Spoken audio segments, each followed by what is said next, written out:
ಶಿವವಚನ ಕೇಳಿರಿ ಕೇಳಿರಿ ಗುರುವಚನ ಕೇಳಿರಿ ಕೇಳಿರಿ ಶಿವವಚನ ಕೇಳಿರಿ ಕೇಳಿರಿ ಗುರುವಚನ ಪುರಾತರ ವಚನಾನುಭವ ಕೇಳಿ ಬದುಕಿರಯ್ಯ ಕೇಳಿದ ಸದ್ಭಕ್ತರೆಲ್ಲರೂ ಕೃಪಾಕರಪ್ಪರು ತನು ಕರಗಿ ಮನ ಕೊರಗಿ ಭಾವ ಬೆಚ್ಚದು ತನು ಕರಗಿ ಮನ ಕೊರಗಿ ಭಾವ ಬೆಚ್ಚದು ಅಹಂಕಾರ ಬಳಿದು ಶರಣರ ಅನುಭಾವ ಕೇಳಿದಡೆ ಅಹಂಕಾರ ಬಳಿದು ಶರಣರ ಅನುಭಾವ ಕೇಳಿದಡೆ ಅದೇ ಮುಕ್ತಿ ನೋಡಿರಿ ಅದೇ ಮುಕ್ತಿ ನೋಡಿರಿ ಅದೇ ಮುಕ್ತಿ ನೋಡಿರಿ ಅದೇ ಮುಕ್ತಿ ನೋಡಿರಿ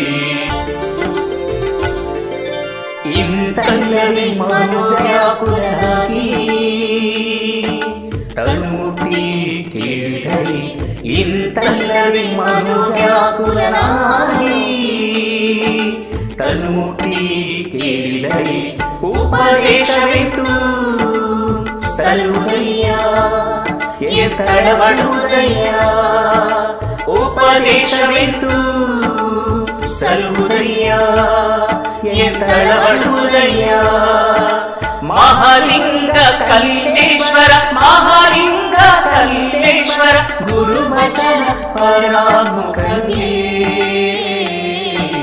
ಗುರುವಚನ ಪರಾಮುಖಂಗೆ ಎಂದೆಂದು ಭವಲಿಂಗನು ನೋಡ ಎಂದೆಂದು ಭವಲಿಂಗನು ನೋಡ ಎಂದೆಂದು ಭವಲಿಂಗನು ನೋಡ ಎಂದೆಂದು ಭವಲಿಂಗನು ನೋಡ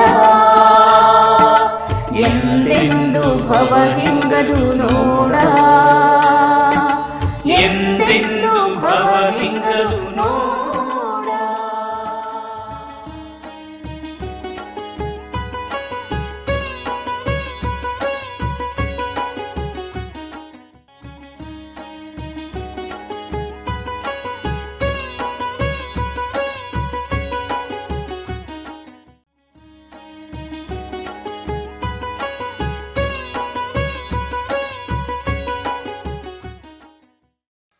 ತೊರೆಯ ಮೀವ ಅಣ್ಣಗಳಿರ ತೊರೆಯ ಮೀವ ಸ್ವಾಮಿಗಳಿರ ತೊರೆಯಿಂಭೋ ತೊರೆಯಿಂಭೋ ಪರನಾರಿಯರ ಸಂಗವ ತೊರೆಯಿಂಭೋ ಪರಧನದ ಆಮಿಷವ ತೊರೆಯಿಂಭೋ ಇವ ತೊರೆಯದೆ ಹೋಗಿ ತೊರೆಯ ಮಿಂದಡೆ ಬರುದೊರೆ ಹೋವುದು ಕೂಡಲ ಸಂಗಮ ದೇವ. ಇದೊಂದು ಬಸವಣ್ಣನವರ ವಚನ. ಅವರು ಡಾಂಭಿಕ ಆಚರಣೆಗಳನ್ನು ಬಾಲ್ಯದಿಂದಲೇ ಕಂಡಿದ್ದವರು. ಅವುಗಳ ಮೂಲೋತ್ಪಾಟನೆಗಾಗಿ ಹುಟ್ಟಿದ ಮನೆ, ಊರು, ಸಂಬಂಧವನ್ನೇ ತೊರೆದವರು. ಕೂಡಲ ಸಂಗಮ ಕ್ಷೇತ್ರಕ್ಕೆ ಬಂದಾಗಲೂ ಅಂಥದೇ ಮೂಢಾಚರಣೆಗಳನ್ನು ಕಂಡಾಗ ಅವರ ಮನಸ್ಸು ತಳಮಳಕ್ಕೆ ಒಳಗಾಗಿರಬೇಕು.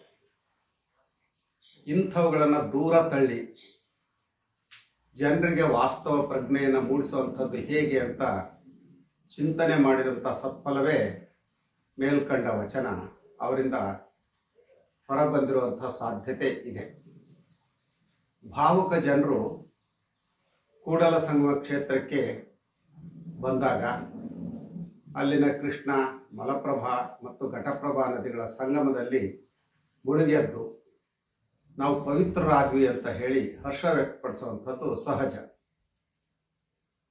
ಮಂಗಳ ಸ್ನಾನದ ನಂತರ ಅಲ್ಲಿರುವಂಥ ಸಂಗಮೇಶ್ವರ ದರ್ಶನ ಪಡೆದಾಗಲಂತೂ ತಮ್ಮ ಜೀವನವೇ ಪಾವನವಾಯಿತು ಅನ್ನುವಂಥ ಸಂತೋಷ ಅವರಿಗೆ. ಆದರೆ ಹಾಗೆ ತಿಳಿಯುವಂಥ ಜನರು ತಮ್ಮ ವ್ಯಾವಹಾರಿಕ ಜೀವನದಲ್ಲಿ ಅಷ್ಟೇ ಪವಿತ್ರತೆಯನ್ನು ಕಾಪಾಡಿಕೊಂಡಿರ್ತಾರ? ಅದಕ್ಕೆ ಉತ್ತರ ಇಲ್ಲ ಅಂತಲೇ ಹೇಳಬೇಕಾಗುತ್ತೆ. ಇದು ಕೂಡ ಬಸವಣ್ಣವ್ರಿಗೆ ತಿಳಿದಿತ್ತು. ಯಾಕೆ ಅಂದರೆ ಅವರು ಎಲ್ಲವನ್ನೂ ಸೂಕ್ಷ್ಮವಾಗಿ ಗ್ರಹಿಸುವಂಥ ಗುಣ ಸ್ವಭಾವದವರು. ಅವ್ರ ಒಳಗಡೆ ಒಬ್ಬ ಮನೋಶಾಸ್ತ್ರಜ್ಞನು ಇದ್ದ ಅನ್ನುವಂಥದ್ದು ಅವರ ವಚನಗಳಿಂದಲೇ ನಮಗೆ ತಿಳಿದು ಬರುತ್ತೆ. ಹಾಗಾಗಿ ಒಳಗೊಂದು ಹೊರಗೊಂದು ಇರುವಂಥ ಜನರ ನಡಾವಳಿಕೆಯನ್ನು ಕಂಡಾಗ ಇಂಥವರು ಯಾವ ನದಿಯಲ್ಲಿ ಮುಳುಗಿದ್ರೇನು, ಯಾವ ದೇವಾಲಯಕ್ಕೆ ಹೋಗಿ ಪೂಜಾದಿ ಕ್ರಿಯೆಗಳನ್ನು ಮಾಡಿದರೆ ಏನು ಪ್ರಯೋಜನ, ಈ ಭಾವನೆ ಯಾರಿಗಾದರೂ ಬರುವಂಥದ್ದು ಸಹಜ. ಅಂಥ ಭಾವನೆ ಬಸವಣ್ಣವ್ರಿಗೂ ಬಂದಿರಬೇಕು. ಆಗ ಅವರು ಆ ಜನರಿಗೆ ಅರಿವು ಮೂಡಿಸುವಂಥ ಕಾರ್ಯವನ್ನು ಮಾಡ್ತಾರೆ. ಪ್ರಸ್ತುತ ವಚನದಲ್ಲಿ ತೊರೆ ಎನ್ನುವ ಪದ ಎರಡು ಅರ್ಥದಲ್ಲಿ ಬಳಕೆ ಆಗಿದೆ. ನೀವು ಮೊದಲನೇ ಸಾಲಿನಲ್ಲಿ ನೋಡಿದರೆ ಅಲ್ಲಿ ತೊರೆ ಅಂದರೆ ನದಿ ಅಥವಾ ಹೊಳೆ ಅಂತ ಅರ್ಥ ಆಗುತ್ತೆ. ಎರಡನೇ ಸಾಲಿನಲ್ಲಿ ಅದೇ ತೊರೆಗೆ ತ್ಯಜಿಸು ಅಥವಾ ಬಿಡು ಅನ್ನುವಂಥ ಅರ್ಥ ಹೊರಹೊಮ್ಮುತ್ತೆ. ಸಾಮಾನ್ಯವಾಗಿ ಜನರು ನದಿಯಲ್ಲಿ ಸ್ನಾನ ಮಾಡುವಂಥದ್ದು ಪುಣ್ಯ ಅಂತಲೇ ಭಾವಿಸ್ತಾರೆ. ಅದು ಕೂಡಲ ಸಂಗಮದ 3 ನದಿಗಳ ಸಂಗಮದಲ್ಲಿ ಸ್ನಾನ ಮಾಡುವಂಥದ್ದು ಬದುಕಿನ ಭಾಗ್ಯ ಅಂತಲೇ ಭಾವಿಸ್ತಾರೆ. ಅಂಥ ಜನರನ್ನ ಕಂಡಂಥ ಬಸವಣ್ಣವರು, ಅಣ್ಣಗಳಿರ, ಸ್ವಾಮಿಗಳಿರ, ನೀವು ಈ ನದಿಯ ನೀರಿನಲ್ಲಿ ಸ್ನಾನ ಮಾಡುವಂಥದ್ದು ಅಷ್ಟೇ ಮುಖ್ಯ ಅಲ್ಲ, ನಿಮ್ಮ ಮನಸ್ಸಿನಲ್ಲಿರುವಂಥ ದುರಾಸೆಯನ್ನ ತೀರಿಸುವಂಥದ್ದು ಕೂಡ ಮುಖ್ಯ ಅಂತ ಹೇಳಿ ಎಚ್ಚರಿಕೆ ನೀಡ್ತಾರೆ. ಇಲ್ಲಿ ಅಣ್ಣ ಮತ್ತು ಸ್ವಾಮಿ ಈ ಎರಡೂ ಪದಗಳ ಬಳಕೆಯೇ ತುಂಬ ವಿಶೇಷ ಅನಿಸುತ್ತೆ. ಅವರು ಪ್ರತಿಯೊಬ್ಬರನ್ನೂ ತಮ್ಮ ಒಡ ಹುಟ್ಟಿದ ಸಹೋದರರಂತೆ ಭಾವಿಸಿ, ಒಬ್ಬ ತಮ್ಮ ತನ್ನ ಅಣ್ಣ ದಾರಿ ತಪ್ಪಿದಾಗ ವಿನಯವಾಗಿ ಅವನಿಗೆ ಬುದ್ಧಿಯನ್ನು ಹೇಳುವಂತೆ ಇಲ್ಲೂ ಕೂಡ ಹೇಳಿದ್ದಾರೆ. ಸ್ವಾಮಿ ಅಂತಂದ್ರೆ ಬಹುಶಃ ಕಾವಿಧಾರಿಗಳು ಅಂತ ಭಾವಿಸೋಣ. ಮನುಷ್ಯ ಎಂಥ ಬಟ್ಟೆ ಧರಿಸ್ತಾನೆ ಅನ್ನುವಂಥದ್ದು ಮುಖ್ಯ ಅಲ್ಲ, ಅವನು ಎಂಥ ಮನೆಯಲ್ಲಿ ಇದ್ದಾನೆ, ಎಂಥ ಮಠದಲ್ಲಿ ವಾಸ ಮಾಡ್ತಾನೆ ಅನ್ನೋದು ಕೂಡ ಮುಖ್ಯ ಅಲ್ಲ. ಬದಲಾಗಿ ಆತ ಹೇಗೆ ತನ್ನ ಬದುಕನ್ನ ಬದಲಾಯಿಸಿಕೊಂಡಿದ್ದಾನೆ ಅನ್ನುವಂಥದ್ದು ಗಮನಾರ್ಹವಾದಂಥ ಸಂಗತಿ. ಒಬ್ಬ ಗೃಹಸ್ಥ ಬಿಳಿ ಬಟ್ಟೆಗಳನ್ನೇ ಧರಿಸಿರಬಹುದು. ಅವನು ಯಾವುದೇ ನದಿಯಲ್ಲಿ ಮಿಂದೆದ್ದು ದೇವಾಲಯ ಪ್ರವೇಶ ಮಾಡಿ ತನ್ನ ಭಕ್ತಿಯನ್ನ ಸಮರ್ಪಿಸಬಹುದು. ಆತ ಹಾಗೆ ಭಕ್ತಿಯನ್ನ ಸಮರ್ಪಿಸಿದ ಕೂಡಲೇ ಪ್ರತಿ ಹಂತದಲ್ಲೂ ಭಕ್ತಿವಂತನಾಗಿ, ನೀತಿವಂತನಾಗಿ, ಪ್ರಾಮಾಣಿಕನಾಗಿ ಇರಬೇಕು ಅನ್ನುವಂಥದ್ದು ಎಲ್ಲರ ಅಪೇಕ್ಷೆ. ಆತ ಹಾಗೆ ಇರದೆ ಮದುವೆ ಆಗಿದ್ರೂ ತನ್ನ ಸತಿಗೆ ವಂಚಿಸಿ ಮತ್ತೊಬ್ಬ ಮಹಿಳೆಯ ಸಂಘದಲ್ಲಿ ಇದ್ರೆ, ಕಾಯಕವೇ ಕೈಲಾಸ ಅನ್ನುವಂಥ ತತ್ವವನ್ನು ಮರೆತು ಪರಧನದ ಆಮಿಷವನ್ನ ಬೆಳೆಸ್ಕೊಂಡ್ರೆ, ಆಗ ಆತ ನದಿ ಸ್ನಾನ ಮಾಡಿದ್ದು ಅಥವಾ ದೇವ್ರಿಗೆ ಹೋಗಿ ಭಕ್ತಿ ತೋರಿದ್ದು ಎಲ್ಲವೂ ವ್ಯರ್ಥ ಅನ್ನುವಂಥ ಭಾವನೆಯನ್ನ ಬಸವಣ್ಣವರು ಈ ವಚನದಲ್ಲಿ ವ್ಯಕ್ತಪಡಿಸಿದ್ದಾರೆ. ಒಂದು ರೀತಿ ಎಚ್ಚರಿಕೆಯನ್ನು ನೀಡಿದ್ದಾರೆ.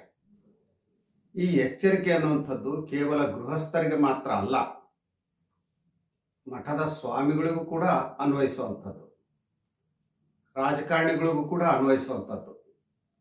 ಹಾಗಾಗಿನೇ ಸ್ವಾಮಿಗಳಿರ ಅಂತ ಹೇಳಿ ಆ ಪದವನ್ನ ತುಂಬ ಪರಿಣಾಮಕಾರಿಯಾಗಿ ಬಳಸಿದ್ದಾರೆ. ಸ್ವಾಮಿ ಅಂತಂದ್ರೆ ಆದರ್ಶಗಳಿಗೆ ಒಡೆಯ. ಸ್ವಾಮಿಯಾದವರು ತಮ್ಮ ನಡೆ ಮತ್ತು ನುಡಿಯನ್ನು ಹೊಂದಾಯಿಸಿಕೊಳ್ಬೇಕು.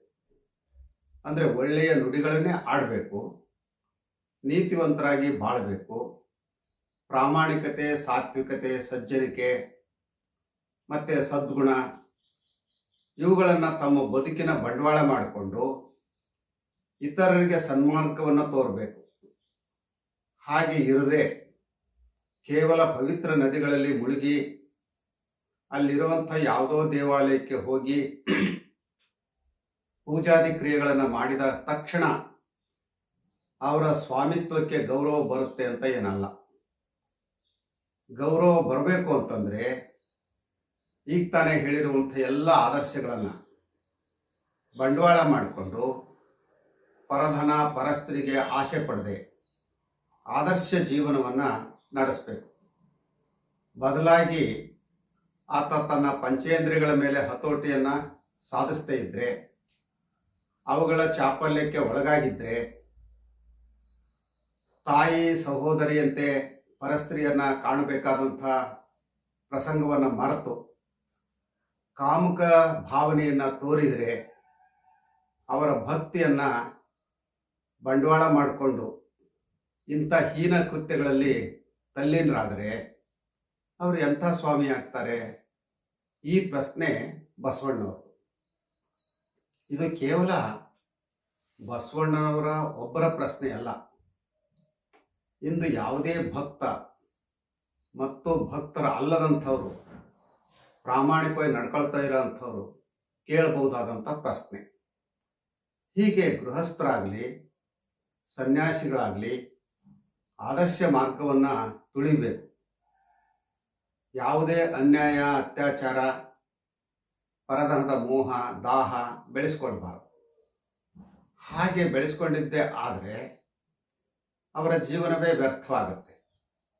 ಈ ನಿಟ್ಟಿನಲ್ಲಿ ಬಸವಾದಿ ಶಿವಶರಣರ ವಚನಗಳನ್ನು ಮತ್ತೆ ಮತ್ತೆ ಓದಿ ಮನನ ಮಾಡಿಕೊಳ್ಬೇಕಾಗುತ್ತೆ.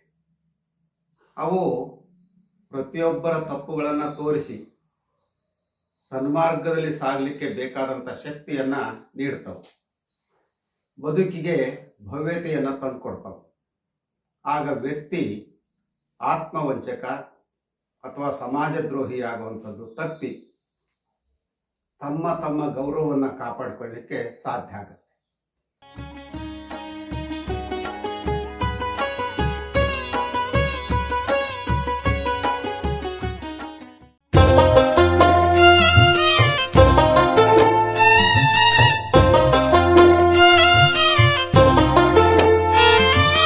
ತೊರೆಯ ಮೀವ ಅಣ್ಣಗಳಿರ,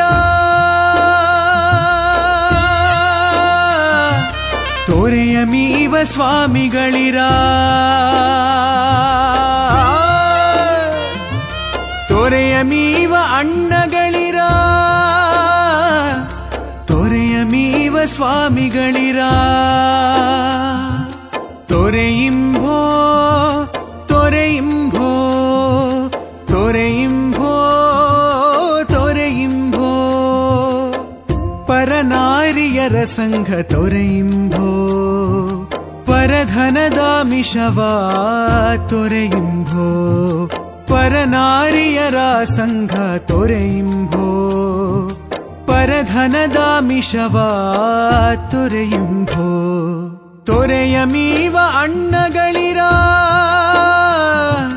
ತೊರೆಯ ಮೀವ ಸ್ವಾಮಿಗಳಿರ.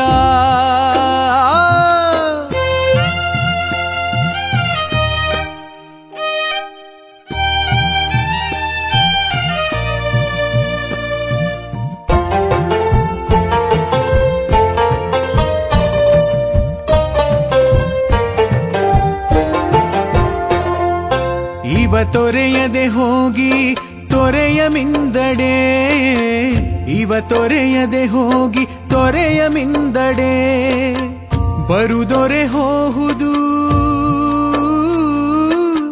ಕೂಡಲ ಸಂಗಮ ದೇವಾ. ಬರುದೊರೆ ಹೋಹುದು ಕೂಡಲ ಸಂಗಮ ದೇವಾ. ತೊರೆಯ ಮೀವ ಅಣ್ಣಗಳಿರ, ತೊರೆಯ ಮೀವ ಸ್ವಾಮಿಗಳಿರ. ತೊರೆಯಿಂಭೋ ತೊರೆಯಿಂಭೋ ಪರನಾರಿಯರ ಸಂಘವ ತೊರೆಯಿಂಭೋ ಪರಧನದ ಮಿಷವ ತೊರೆಯಿಂಭೋ. ತೊರೆಯ ಮೀವ ಅಣ್ಣಗಳಿರ, ತೊರೆಯ ಮೀವ ಸ್ವಾಮಿಗಳಿರ. ತೊರೆಯಿಂಭೋ ತೊರೆಯಿಂಭೋ ತೊರೆಯಿಂಭೋ ತೊರೆಯಿಂಭೋ ತೊರೆಯಿಂಭೋ ತೊರೆಯಿಂಭೋ.